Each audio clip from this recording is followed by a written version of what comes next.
And welcome once again to our Severance pre-recorded latent audience in engagement program.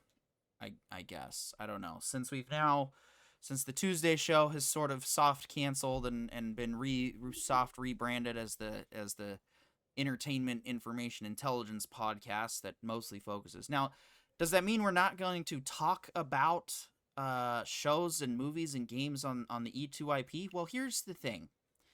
If you guys like these discussions offline, come and bring the continued discussion live. Tune in on the Tuesday show or even the Saturday show, which will actually be taking a break for the next couple of weeks because we've got birthdays going on. Um, we will absolutely entertain y'all's enthusiasm and discussion if you want to come to the live shows and discuss it. That But said, and that's a lot of what this is because we always said if you ask, we will do, right. and somebody asked us to do this, so it's his bad. So with the late that said, if you just prefer to keep to the comments, we will go ahead and bring this one up here from John 005 writes in, yes, episode 2. It is interesting if they had chosen all of these people in the team that are exactly or almost as old as the old team. Unfortunately, no co-host today, but I love your analysis. I will need to watch it again and see if I can get more out of it. Thank you. Well, thank you, John. That really helped me feel a little bit better about doing a solo show. Hopefully, if it has to happen next time, maybe you get John in the mix or something. We'll see. But One of yeah, these so we can talk a little bit about episode 2, seeing as it does take place, before episode 3, and very much is still going on in the same, since it's a continued storyline. Um, I will say that yeah, I. What did you think, John? Well, okay, so because I missed number two, one of the big things that number two really sets off that number one and season one didn't really set off was how temperamental and how political this whole situation is. So, like, the very fact that Heliar woke up and went crazy in front of the investors really set off a lot of bells that maybe the severance thing isn't working as well as they thought. But the next thing we just found out in episode two is that they are in 239 or 200 plus different places. And that means that while it is political, it's more along the lines of like Amazon politics. Like, yeah, they're still doing the severance thing. They're still making whatever it is that they're making. They're still achieving whatever it Well, is that they're achieving. right, But but that's what they claim, the though. law is fighting them. Right. And I think and that I think is like really what episode two tees off is that like there is a global politic in this universe. It does speak louder than you think. The funny thing is the show's actually really good at demonstrating how little politics actually affect our day-to-day lives.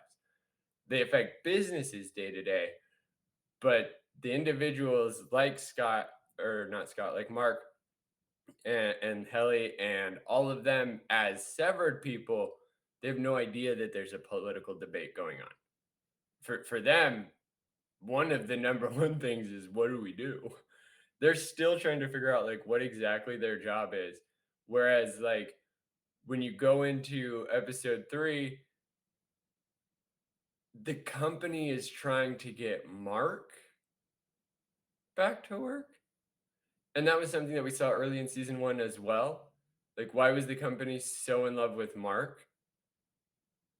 And man, like episode three really, really helps you understand that while it feels like you know what's going on, there has been no explanation. Yeah, and episode 3 really just kind of like went back to the weird stuff. Like first we had that whole goat thing in season 1, we have had no explanation for it. But then we go and we find like there's this there's a goat farm under the office luminescent lights. There's a crazy lady played by Gwendolyn Christie that has an office with all the goats. And then there's other people that show up. And then they did like the thing that I getting bothered by watching this while trying to figure out what's going on is I'm thinking like these guys are on the severed floor. So like they go home, right? Like these guys are literally being paid and used to come in here and like be weird on the friggin' sheep farm, and that's what's going on, and then we don't get any answer to that, and I don't know how I feel about with episode 3. But what was fascinating was we did see how Irving still doesn't trust he doesn't trust Helly, which I mean, I don't know, at this point what the deal is with her. So Well, okay, so that's the interesting thing is because in episode 1, obviously we watch the recap, so we see Helly lie. And I think with episode 3, the reason we know that like you could tell she lied not just because of dramatic irony and the audience knew that she lied, but you could tell she lied to everybody except for Mark because Mark didn't care what her answer was. And Irving is confused why she lied but doesn't know what it means. And man, I always forget the other dude, but he's like Dylan. Dylan is being pulled twice, right? Like in episode 2 we see that he gets offered the family quarters. In episode 3 he actually gets to meet his Audi's wife. And oh man, like when it comes to divide and conquer, Lumen is one of the best.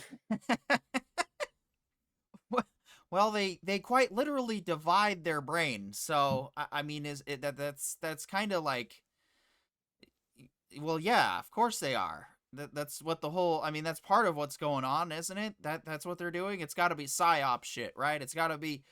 God,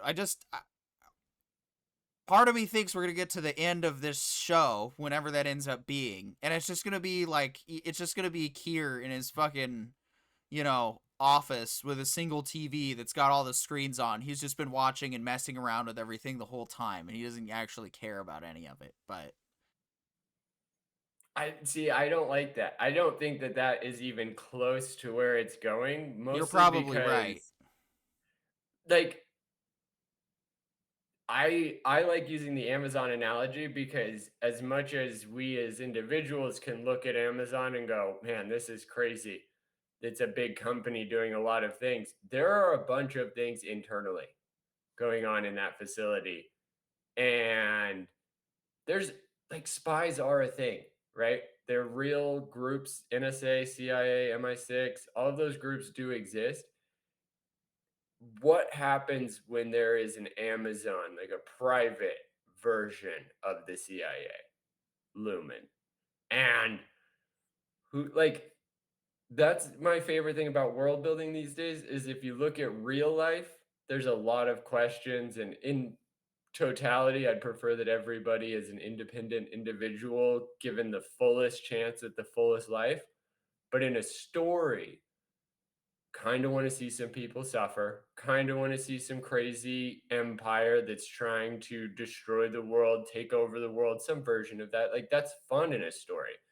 And I have never been so scared of The Office until watching Severance. And like all the way up to episode 3 so far, it's just like, how did it get more awkward and confusing than cutting your life off for 8 hours Right. every day?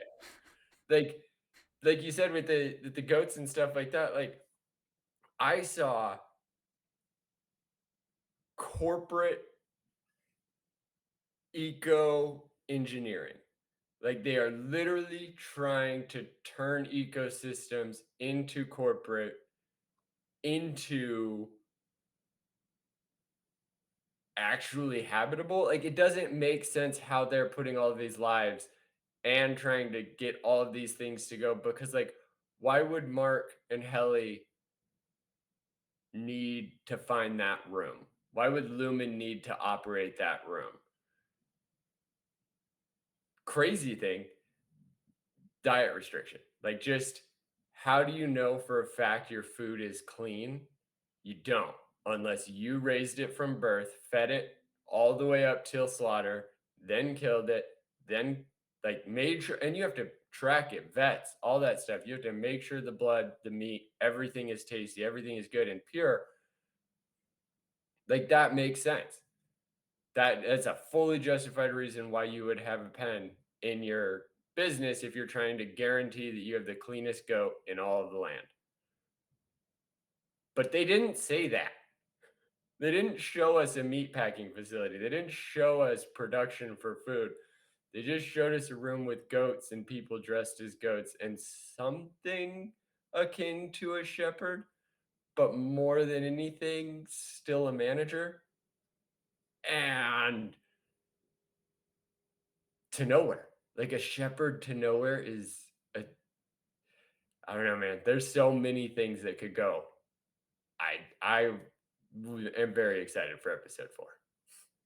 Yeah, absolutely. So, all right, I think that that covers that.